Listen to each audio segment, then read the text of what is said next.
देख रहे कचहरी, आपके साथ मैं हूं मीनाक्षी खंडवाल। कचहरी में आज फाइल खुलेगी, आखिर राम मंदिर में कितने करोड़ के दान का गबन हुआ, वो किरदार कौन है जो एसआईटी के रडार पर है, और क्या अयोध्या कांड में अब कुछ बड़े होने वाला है। इसकी फाइल का एक एक पन्ना आज आपके लिए खोलेंगे। लेकिन बात शिवसेना की भी होगी। शिवसेना में मची टूट फूट के बीच आज शिंदे और उद्धव ठाकरे दोनों ने पार्टी का स्थापना दिवस मनाया। एक दूसरे पर फिल्मी अंदाज में ताने कसे गए। शिंदे ने कह दिया पिक्चर अभी बाकी है। कचहरी में उनके इसी बयान की फाइल मैं आपके लिए आगे खोलूंगी और ठीक 10:30 बजे ट्रंप की इंटरनेशनल बेइज्जती की फाइल खुलेगी। आखिर ट्रंप ने ऐसा क्या कमेंट कर दिया कि इटली की पीएम जॉर्जिया मेलोनी को बुरा लग गया, और उसके बाद क्या हुआ इस पर आपको डिटेल दूंगी। लेकिन उससे पहले इस वक्त एक बड़ी खबर आ रही है कोलकाता से। कोलकाता एयरपोर्ट पर इस वक्त तनाव की स्थिति बनी हुई है। भारी हंगामे की तस्वीर वहां से मिल रही है क्योंकि अभिषेक बैनर्जी वहां पहुंचने वाले थे और उनके पहुंचने से पहले जो बवाल हुआ वो मार पिटाई तक जा पहुंचा। टीएमसी समर्थकों ने आरोप लगाया कि अभिषेक बैनर्जी पर हमले की साजिश थी। टीएमसी समर्थकों ने बीजेपी पर आरोप लगाए। टीएमसी सपोर्टर्स का कहना है कि एक कथित बीजेपी समर्थक वहां पर मौजूद था और हमला करने की फिराक में था, लेकिन कैसे उसके साथ मार पिटाई हुई। और ये आपको जो गहमा गहमी इस वक्त एयरपोर्ट पर दिखाई दे रही है, भारी हंगामे की स्थिति, बीच बचाव करने के लिए सुरक्षा बलों तक को आना पड़ा। लेकिन ये मार पिटाई इस स्तर तक पहुंच गई जहां पर हेलमेट तक लेकर पीटा गया है सामने वाले शख्स को।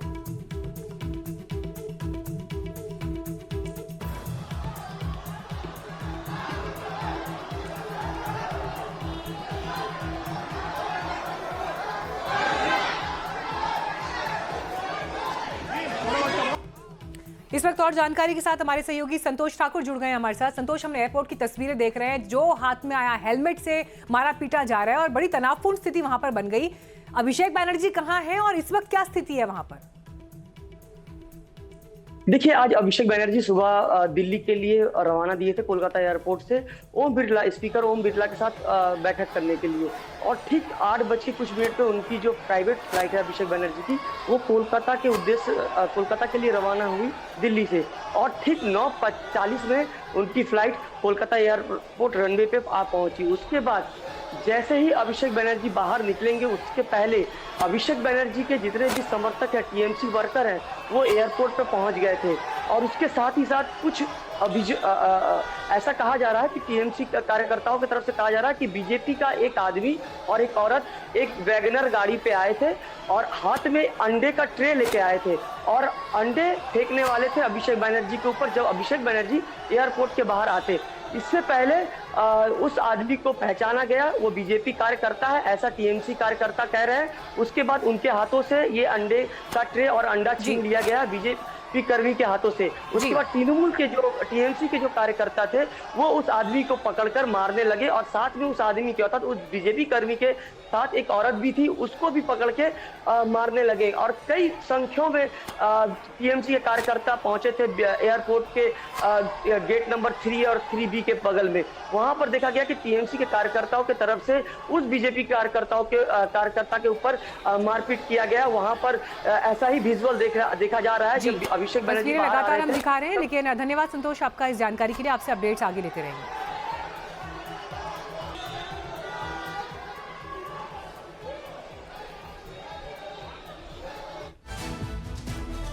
चलिए बढ़ते हैं आगे। पश्चिम बंगाल में तो राजनीतिक युद्ध थमता हुआ दिखाई नहीं दे रहा, लेकिन थम अयोध्या का विवाद भी नहीं रहा है। राम मंदिर में चंदा चोरी मामले में सबसे बड़ा डेवलपमेंट ये है कि यूपी के सीएम योगी आदित्यनाथ ने अयोध्या कांड पर 15 दिन का समय मांगा। किसी के पास सबूत है तो जांच के लिए दें, लेकिन आने वाले 15 दिनों में क्या होगा ये सवाल है।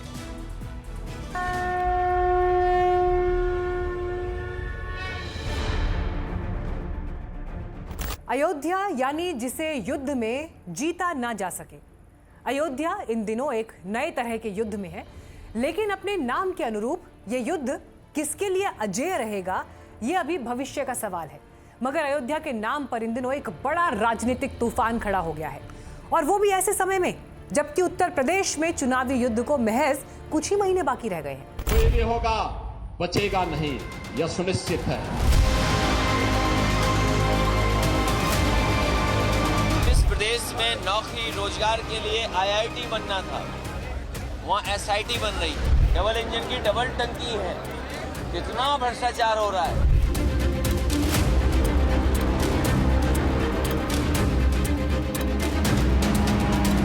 भगवान राम निश्चित इनको दंड देंगे, महादेव निश्चित दंड देंगे, क्योंकि ये लोग लुटेरे हैं, चंदा चोर हैं और चढ़ावा चोर।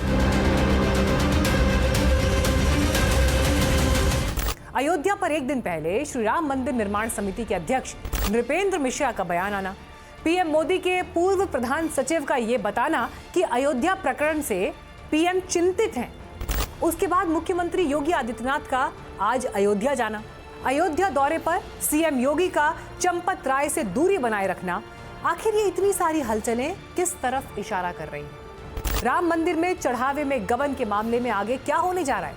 क्या अयोध्या कांड में कुछ बड़ा एक्शन होने का संकेत है? क्या एसआईटी की जांच असली गुनहगारों का पता लगा पाएगी? क्या राम मंदिर में चंदा चोरी के असली गुनहगार पकड़े जाएंगे?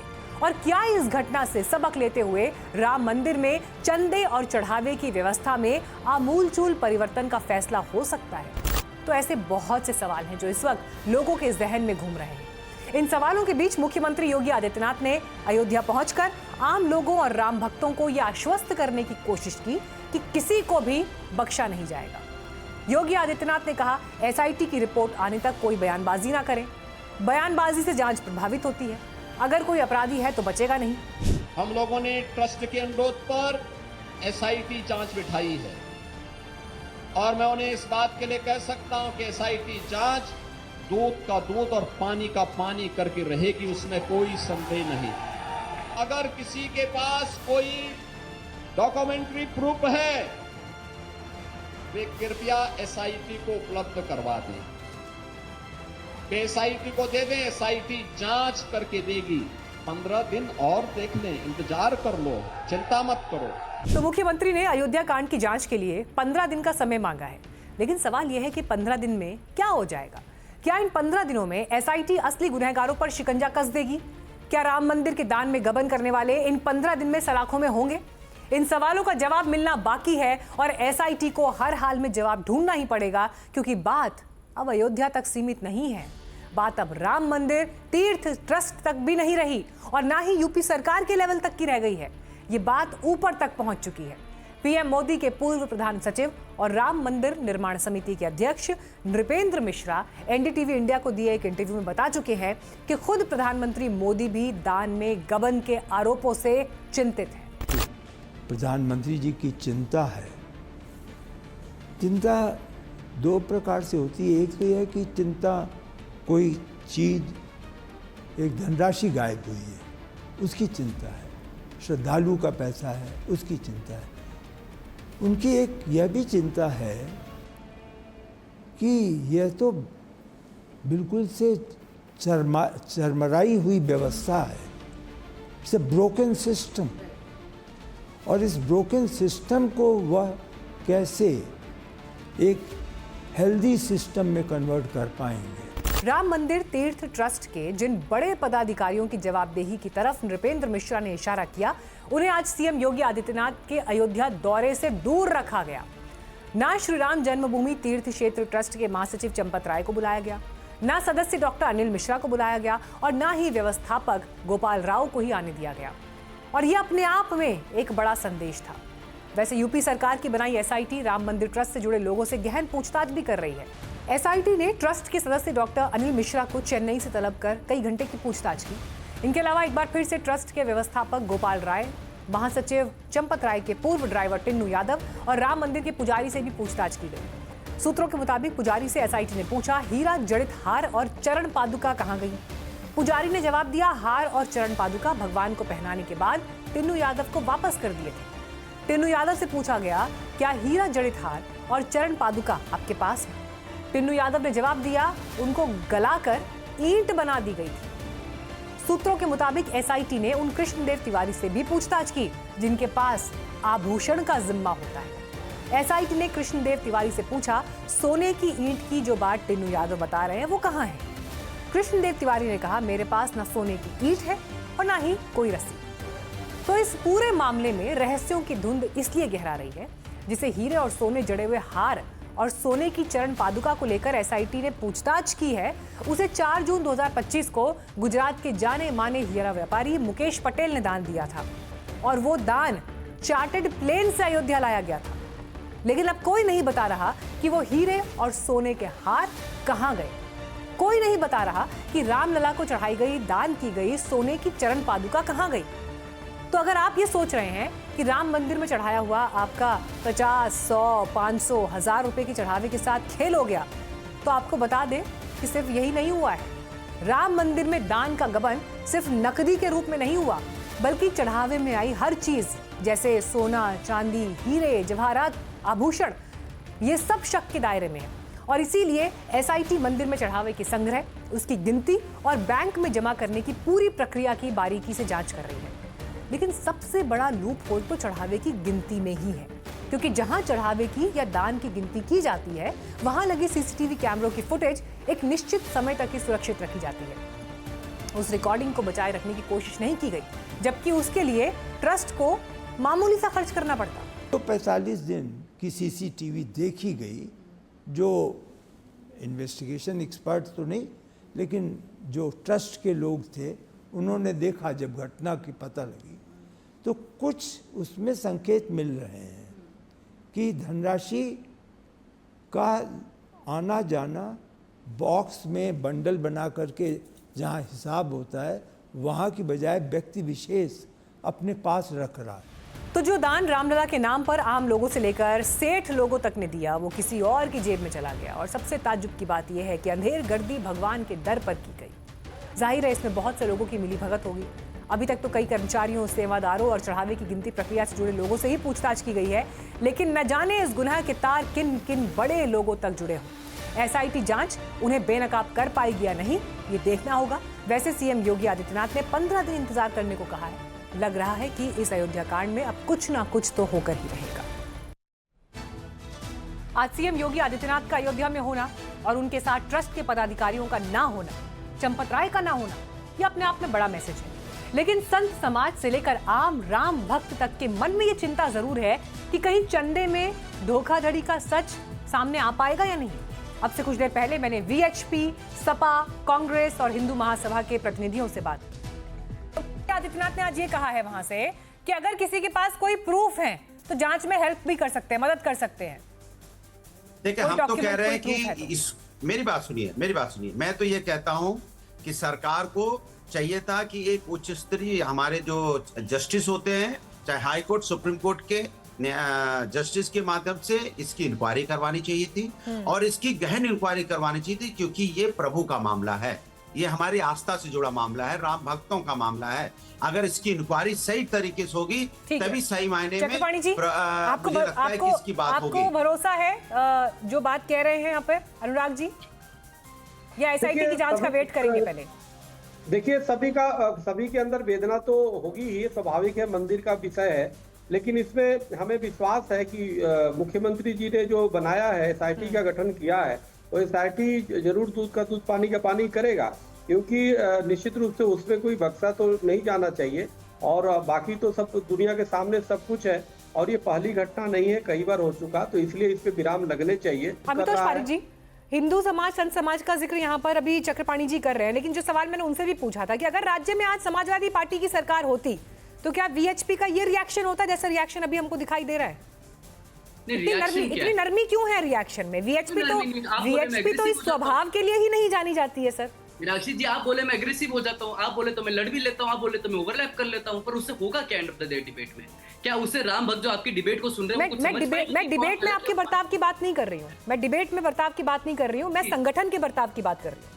तो मैं संगठन को रिप्रेजेंट आप ही को तो कर रहा हूँ, अभी जैसे कर लेता हूँ मैं, पर उससे ये समझ आ जाएगा कि कौन राम के साथ खड़े, कौन राम के साथ नहीं खड़े। हम राम के साथ खड़े, हमें विश्वास है सरकार पे, हम जांच की मांग करते हैं और हम वहाँ पे खड़े, हम बात कर रहे हैं। लेकिन ये लोग जो है सरकार गोलियां चला रहे, तो जो मानते नहीं है, आज उनको सरकार के अच्छा कल तक तो सीबीआई के लिए निष्पक्ष थी नहीं, आज सीबीआई निष्पक्ष हो गई, कल हाईकोर्ट के जज होंगे। तो विजय शंकर तिवारी जी हैं, संगठन से ही हैं। एक सेकेंड, अमितोष पारिक जी, विजय शंकर तिवारी जी हैं। आज ही मेरी नजर गई उनके एक पोस्ट पर सोशल मीडिया पर, एक्स पर, उन्होंने लिखा जिसमें चंपत राय जी को बिल्कुल क्लीन चिट दे रहे हैं वो, कि उनकी आस्था पर, उनकी श्रद्धा पर किसी को कोई संशय नहीं होना चाहिए। क्लीन चिट नहीं है। मेरा सवाल आपसे ये नहीं, एक सेकंड, क्लीन चिट की बात नहीं है, अभी तो एसआईटी जांच करी ना, एसआईटी तय करेगी। पर मेरा सवाल ये है कि सोशल मीडिया पर जब वो ये नरमी दिखा रहे हैं चंपत राय जी के साथ, जिम्मेदारी को नजरअंदाज करके, इस पर सवाल है। नहीं, कौन सी जिम्मेदारी नजरअंदाज हो गई और आपने कैसे मान लिया कि वो गलत है? मुझे ये समझ नहीं आ रहा। Till the matter is under investigation, why we are too much insecure कि हम मानने को तैयार है कि भाई ये गलत हुआ है। क्यों नहीं हो रहा है कि रुक जाते हैं थोड़ा सा? उनके रिलेशन है, चंपत राय जी पे हमें भरोसा है, विश्व हिंदू परिषद को जब अनुराग भदौरिया जी जब नहीं, एक सेकंड, अमितोष पारिक जी, मुझे लगता है बेसिक्स गड़बड़ा रहे हैं।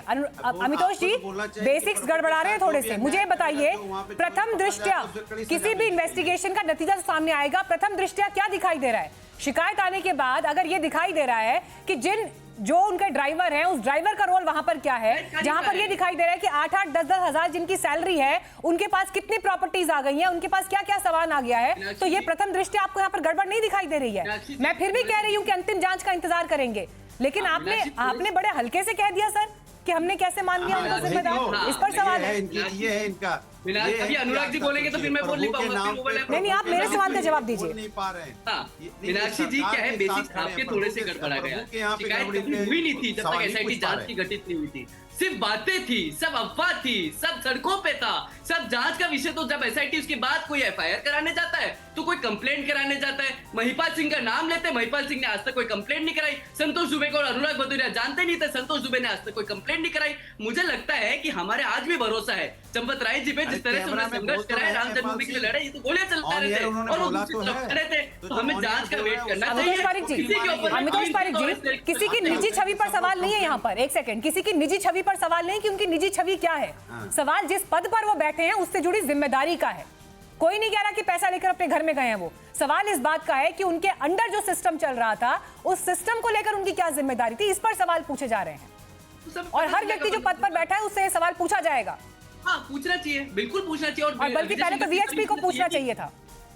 अरे हम तो छोड़िए, विजय शंकर तिवारी जी ने तो ये भी कहा है कि आप सब जांच करिए, कोई जांच के दायरे से दूर नहीं होना चाहिए। आपको प्रश्न करना है, आप उनसे प्रश्न करिए, आपको जांच करनी है, आप जांच करिए, इन्वेस्टिगेट करना है, इन्वेस्टिगेट करिए।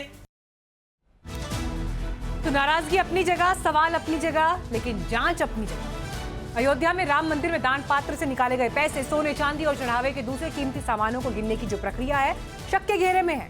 और ऐसे में मिसाल ये भी दी जा रही है कि देश के दूसरे मंदिरों की व्यवस्था से सीख क्यों नहीं ली जाती। तो कचहरी में अब आपको मैं देश के 4 बड़े मंदिरों में दान गिनती का क्या सिस्टम है उस पर डिटेल्स दूंगी।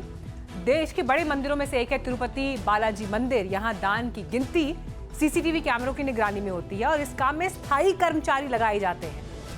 वो बिना जेब वाले कपड़े पहनते हैं और पारंपरिक धोती पहनने की ही अनुमति है। मोबाइल या पर्स आप नहीं ले जा सकते और कई लेयर्स की तलाशी के बाद ही प्रवेश संभव है। श्रद्धालु कांच की दीवार तक से देख सकते हैं और सुरक्षित रूप से संग्रहित होते हैं आभूषण। हर महीने दान में जो आभूषण जा रहे हैं उनका मूल्यांकन तक किया जाता है। अब शिरडी मंदिर में देखिए क्या व्यवस्था है। शिरडी साईं बाबा मंदिर परिसर में 11 कंप्यूटराइज्ड दान काउंटर हैं। पेटियां सख्त निगरानी में एकत्रित की जाती हैं। सीसीटीवी ऑफ कोर्स वहां भी मौजूद। काउंटिंग रूम अधिकारियों की देखरेख में खुलता है।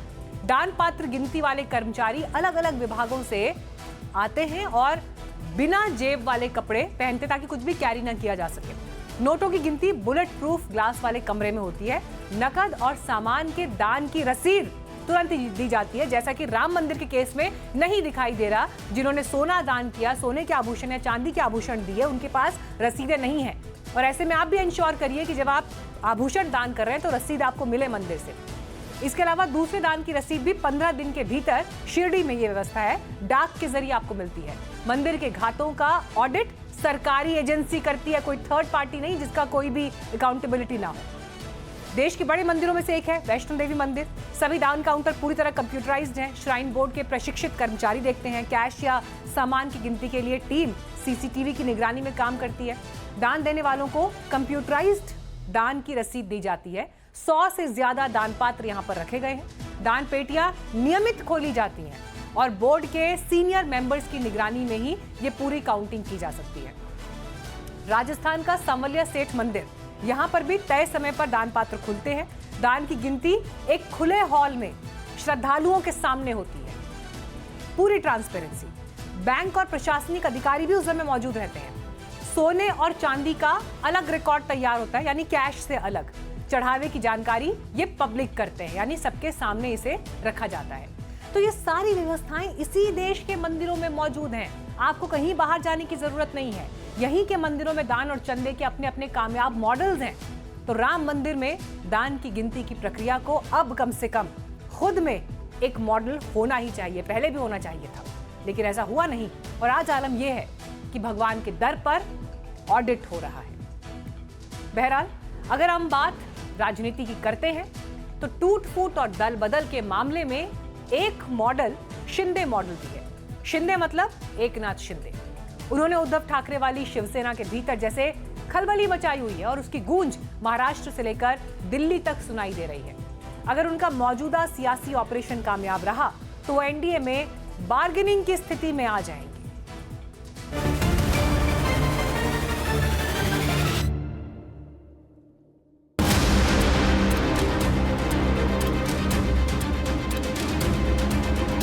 आज ये टाइगर आपके सामने खड़ा है।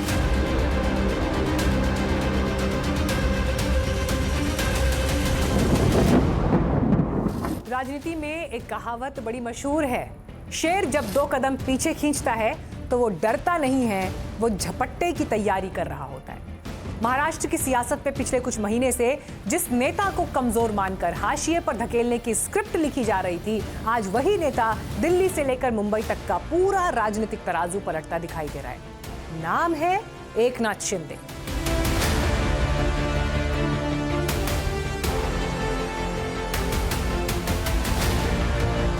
कुछ कुत्ते रोज भोक रहे हैं, पण मी तुम्हाला सांगतो, कुत्ते झुंड में आके भोंकते हैं, शेर अकेला आता है।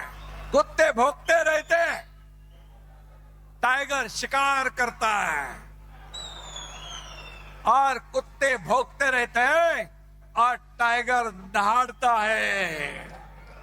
लेकिन इस कहानी के चरम को समझने से पहले हमें अतीत के उस विशाल कैनवास को देखना होगा जिसे बाला साहब ठाकरे ने अपने हाथों से रंगा था। यापुढे एक आमदार जर शिवसेनेतनं फुटला तर मात्र कायद्याची पर्वा न करता त्याला रस्त्यात तुडवा। ठीक 60 साल पहले 1966 में एक कार्टूनिस्ट और फायर ब्रांड वक्ता बाला साहेब केशव ठाकरे ने मराठी मानुष के हक की आवाज बुलंद करते हुए संगठन की नींव रखी थी। नाम था शिवसेना। वो शिवसेना जिसने सड़कों पर लाठियां चलाकर आक्रामक तेवर के दम पर मुंबई से लेकर दिल्ली तक को हिलाकर रख दिया था, जहां हिंदुत्व सिर्फ एक शब्द नहीं, एक आक्रामक तेवर था। वो दौर जब 25 सालों तक बीजेपी के साथ गठबंधन में शिवसेना बड़े भाई की भूमिका में रही और रिमोट कंट्रोल हमेशा मातोश्री के हाथ में रहा। लेकिन आज जब ये पार्टी अपने 60 साल पूरे कर रही है तो जश्न के तंबू 2 अलग अलग कोनों में लगे हैं। विश्लेषक मानते हैं कि उद्धव ठाकरे की सेना आज अपने अस्तित्व के संकट यानी एग्जिस्टेंशियल क्राइसिस से जूझ रही है, तो दूसरी तरफ एकनाथ शिंदे की सेना बीजेपी के इस वर्चस्व वाले दौर में खुद को प्रासंगिक बनाए रखने की जंग लड़ रही है। लेकिन आज की सबसे बड़ी हेडलाइन उद्धव की लाचारी नहीं, बल्कि ठाणे की सड़कों से निकले उस ऑटो ड्राइवर का वो महा बाउंस बैक है जो दिल्ली दरबार को अपनी ताकत का एहसास करा रहे हैं। रिपोर्ट्स हैं कि उद्धव के 6 और सांसद शिंदे की पार्टी में जा सकते हैं। ये शिवसेना है, ही शिवसेना है, आणि ही शिवसेना आज महाराष्ट्रात आपण पाहतोय बाळासाहेबांचे विचार, धर्मवीरांचे विचार घेऊन आपण पुढे चाललोय। ये तो सिर्फ ट्रेलर है, पिक्चर अभी बाकी है। ये बयान इशारा है कि बाल ठाकरे की वो रफ एंड टफ और आक्रामक छवि आज उद्धव के पास नहीं बल्कि एकनाथ शिंदे के पास शिफ्ट हो चुकी है। ठाणे की सड़कों पर भले ही उद्धव गुट बैनर लगाकर तंज कस रहा हो, चुनाव कराने के बजाय आईपीएल की तरह बोली लगा लो, लेकिन ये तंज उनकी ताकत का नहीं बल्कि शिंदे के चक्रव्यूह में फंसने की हताशा का सबूत ज्यादा नजर आता है। तुम्हाला शोलेतल्या असरानीचा डायलॉग आठवतो ना, आधे इधर आओ आधे इधर जाओ, बाकी मेरे पीछे आओ। पीछे कौन हो? कोई नहीं है। जरा इतिहास के पन्नों को पलटिए। शिवसेना ने भुजबल, गणेश नायक, नारायण राणे, राज ठाकरे जैसे दिग्गजों की बगावत झेली, लेकिन साल 2022 में जो शिंदे ने किया वो इतिहास में कभी नहीं हुआ। शिंदे सिर्फ खुद नहीं गए, वो अपने साथ 39 विधायक, 1 दर्जन सांसद, पार्टी का नाम और तीर कमान का सिंबल भी ले गए। माझं सरकार बरखास्त कराल ना, एक लक्षात घ्या, आम्ही सत्तेसाठी जन्माला आलेलो नाही, सत्ता आमच्यासाठी जन्माला आलेली आहे। 2024 में जब विधानसभा चुनाव के बाद शिंदे को मुख्यमंत्री की कुर्सी छोड़कर डिप्टी सीएम बनना पड़ा, तब विश्लेषकों ने लिख दिया था कि शिंदे का गेम ओवर हो गया। बीजेपी ने उनका इस्तेमाल किया और अब वो जेडीयू की तरह धीरे धीरे अपनी प्रासंगिकता खो देंगे। लेकिन राजनीति में जो दिखता है वो हमेशा सच नहीं होता। जमीन से उठा हुआ ये नेता पलटवार की एक ऐसी पटकथा लिख रहा था जिसका अंदाजा मातोश्री के बंद कब्रों में बैठे सलाहकारों को भी नहीं हुआ। कल 6 लोग छोड़कर चले गए तो अभी हम क्या करें? बेईमानी हो गई है पार्टी में, गद्दारी हो गई है, तो इसका मतलब है नहीं कि हम यहाँ रोते बैठेंगे, नहीं, हम फिर से एक बार कार्यकर्ताओं में जोश लाएंगे। राउत इससे ज्यादा और क्या कह सकते थे, लेकिन शिंदे का खेल राज्य से ज्यादा केंद्र पर दबाव बनाने का भी दिखता है। अगर ये 6 सांसद शिंदे के पाले में आते हैं तो लोकसभा में शिवसेना के सांसदों की संख्या 13 तक चली जाएगी। इसका सीधा मतलब ये है कि केंद्र की एनडीए सरकार में चंद्रबाबू नायडू की टीडीपी के बाद वो दूसरे नंबर के सहयोगी दल बन जाएंगे और 12 सांसदों वाली नीतीश की जेडीयू उनसे पीछे हो जाएगी। जो शिंदे कल तक मुंबई में जूनियर पार्टनर बनने को मजबूर थे, वो 6 सांसदों के आने के बाद दिल्ली में ज्यादा बार्गेनिंग पावर के साथ अपनी मौजूदगी दर्ज करा सकते हैं। और इसका दूसरा मतलब ये निकाला जा सकता है कि अब मोदी सरकार को कोई भी बड़ा फैसला लेने से पहले चंद्रबाबू नायडू के साथ साथ एकनाथ शिंदे की तरफ भी देखना होगा। बजट से लेकर मंत्रालयों के बंटवारे तक शिंदे का कद अब दिल्ली में वीटो पावर जैसा हो सकता है। शायद इसी को राजनीति का असली पावर प्ले कहा जा सकता है। कहां थाने की सड़कों पर ऑटो चलाने वाला एक आम शिव सैनिक और कहां देश की केंद्र सरकार का दूसरा सबसे बड़ा पिलर बन जाना।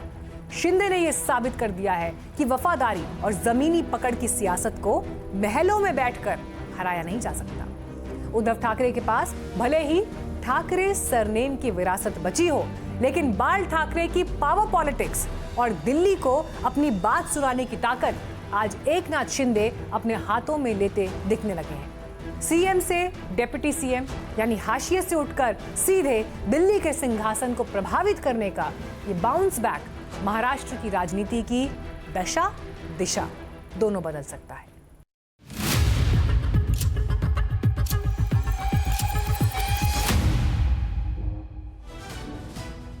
अमेरिकी राष्ट्रपति डोनाल्ड ट्रंप अपनी आत्ममुग्धता में ऐसी डींग हाँक गए कि उनके इटली से रिश्ते खराब होने के कगार पर पहुंच गए हैं। ट्रंप ने इटली की पीएम जॉर्जिया मेलोनी को लेकर कुछ ऐसा कमेंट कर दिया कि मेलोनी नाराज हो गई। उन्होंने ट्रंप को दो टूक कह दिया कि ना तो इटली और ना ही मेलोनी किसी से भीख मांगते हैं। ट्रंप ने कहा था कि मेलोनी ने उनसे फोटो खिंचवाने के लिए गिड़गिड़ाकर मिन्नतें की थी। एक छोटे से सोफे पर बैठकर बतियाते ट्रंप और मेलोनी। G7 शिखर सम्मेलन के दौरान की इस तस्वीर को लेकर तब किसी ने सोचा नहीं था कि इस पर इतना बवाल खड़ा हो जाएगा, और बवाल किसी और ने नहीं किया, खुद ट्रंप की वजह से हुआ।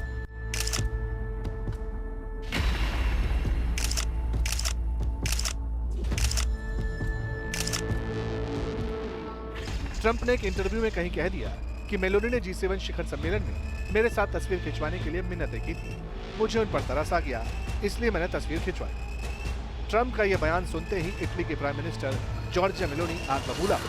मेलोनी ने इस पर सोशल मीडिया में एक वीडियो पोस्ट करने में देर नहीं की। उन्होंने ट्रंप के दावों को पूरी तरह से मनगढ़ंत करार दिया और दो टूक कह दिया कि इटली और मैं किसी के आगे गिड़गिड़ाते नहीं। Ecco, certe cose meritano una risposta immediata. Le dichiarazioni di Donald Trump sono dichiarazioni totalmente inventate, sono francamente allibita. Non so perché il presidente degli Stati Uniti si comporti così con i propri alleati, non è del resto la prima volta che accade, posso solo dire che dispiace. Meloni ने सिर्फ video ही जारी नहीं किया, बल्कि उनकी सरकार की तरफ से अमेरिका को कड़ा संदेश भेजा गया। इटली के फॉरेन मिनिस्टर एंटोनियो तायानी ने इस वीकेंड अपनी प्रस्तावित अमेरिका यात्रा को अचानक कैंसिल कर दिया। उन्होंने ट्रंप के दावों को मेलोनी और पूरे इटली के प्रति गंभीर और अपमानजनक बताया। G7 शिखर सम्मेलन के दौरान मेलोनी और ट्रंप को कई मौकों पर बात करते हुए देखा गया। अमेरिका और इटली G7 में ही नहीं बल्कि नाटो में भी एक दूसरे के सहयोगी, लेकिन ट्रंप की मेलोनी पर की गई टिप्पणी से माहौल खराब हो गया है। इससे पहले ईरान वॉर के दौरान भी अमेरिका का साथ न देने पर ट्रंप इटली से नाराज थे। उन्होंने तब युद्ध का समर्थन करने से मेलोनी के इनकार की आलोचना की थी। हालांकि तब मेलोनी ने पब्लिकली कोई रिएक्शन नहीं दिया था, लेकिन अब ऐसा लगता है कि अब जब मामला पर्सनल हो गया तो मेलोनी के सब्र का बांध टूट गया और ट्रंप की डींगों और तीखे हमलों से तंग आकर उन्होंने जवाब देना ही वाजिब समझा। Che non abbia la stessa determinazione con i nemici dell'Occidente, con i nemici degli Stati Uniti, con leadership con le quali invece si dimostra molto più accondiscendente. Però una cosa se la deve ricordare, io e l'Italia non imploriamo mai. तो अपना बड़बोलापन एक बार फिर Trump साहब को यहाँ पर महंगा पड़ता हुआ। फिलहाल वक्त हमारे लिए एक ब्रेक का है, लेकिन खबरें आगे जारी रहेंगी।